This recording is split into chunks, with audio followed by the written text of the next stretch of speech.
کہ بھائی ہمارے لیے کیا مناسب ہے، اور اپنے تجویز پیش کریں گے کہ بھائی یہ چیز ہے، یہ چیزیں ہم لینا چاہتے ہیں. لیکن کبھی کبھی کوئی چیز تجویز سے ہٹ کے طے ہوتی ہے تو سمجھے کہ اللہ کی طرف سے بات طے ہے کہ اسی میں ہماری بھلائی ہے. اور جو ذمہ داری دی گئی مخلص بن کر جو اس کو پورا کرنے کی کوشش کریں.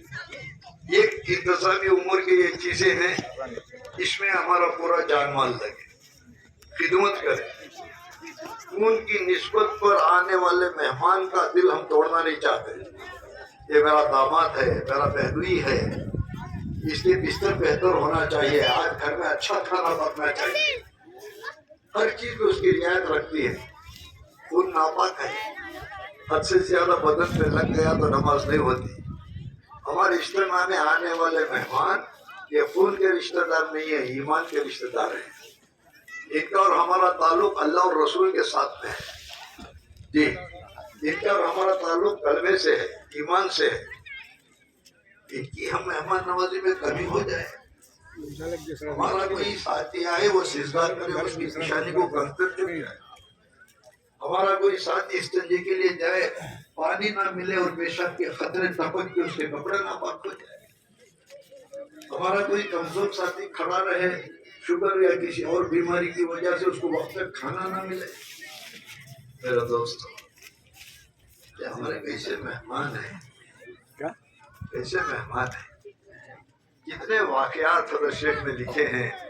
ایک اللہ والے نے سنا کہ کسی کی بکری ہے جس کے تھن سے دودھ اور شہد نکلتا ہے. تو انہوں نے ان سے پوچھا یہ بکری کہاں سے آئی؟ تو اس عورت نے کہا ہم بڑے غریب تھے، ہمارے پاس ایک ہی بکری تھی. بقرعید کی عید آئی، عید الاضحیٰ کی عید آئی، میرے شوہر نے کہا قربانی دے دیں گے.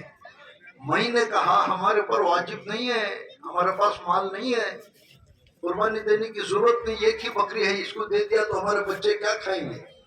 تو قربانی کا ارادہ چھوڑ دیا. اللہ نے آزمائش کی، اس دن ہمارے یہاں مہمان آ گیا. ہم نے میاں بیوی نے بات کی کہ ہم کیا کریں. تو عورت نے کہا قربانی تو صاحب حیثیت پہ واجب ہے، لیکن مہمان کی مہمان نوازی ہر ایک پہ ضروری ہے. مہمان ہمارے گھر میں اگر بھوکا چلے جائے یہ ہو نہیں سکتا. بکری کے سوا کچھ ہے نہیں ہمارے پاس، اسی کو ذبح کرو اور اسی کا گوشت پکا کے مہمان کو کھلاؤ. میرے بچے دیکھ کے روئیں گے، کیونکہ میرے بچے کھیلتے بھی تھے بکری کے ساتھ. تو دیوار کے آڑ میں میرا شوہر بکری ذبح کرنے لے کے گیا، لیکن دیوار پر سے چھلانگ مار کے بکری اندر آ گئی. میں سمجھی کہ چھٹ گئی ہوگی. شوہر کو بولنے کو باہر گئی تو کیا دیکھتی ہوں کہ شوہر بکری کا چمڑا اتار رہا ہے، کھال چھیل رہا ہے، اور اسی بکری گھر میں آ گئی ہے. پھر فرمایا یہ وہ بکری ہے جو دودھ اور شہد دیتی ہے. ایک طرف سے دودھ نکلتا ہے، ایک طرف سے شہد نکلتا ہے. حضرت شیخ رحمت اللہ علیہ نے ہر واقعے کے نیچے ایک سبق لکھا ہے. اس کے بعد حضرت نے لکھا ہے کہ اس عورت نے اپنے بچوں سے فرمایا کہ میرے بچے یاد رکھو کہ یہ بکری دل میں چڑھتی ہے. بچہ سے کیا بولے؟ میرے بچے یاد رکھو کہ بکری دل میں چڑھتی ہے. جب تک نیت صحیح رہے گی اس کا دودھ اور شہد صحیح رہے گا. نیت میں بگاڑ آ گیا دودھ اور شہد بند ہو جائے گا. یہ ہمارے آنے والے مہمان ہیں. یہ اللہ کی دین کے لیے ہمارا پیسہ پنڈال میں لگے، فرش میں لگے، استنجا طہارت خانے میں لگے، پانی کی فراہمی لگے، کھانے کے زون میں لگے. 45 سال پہلے جوانی کی اچھی محنت ہم لوگ بھی کرتے تھے.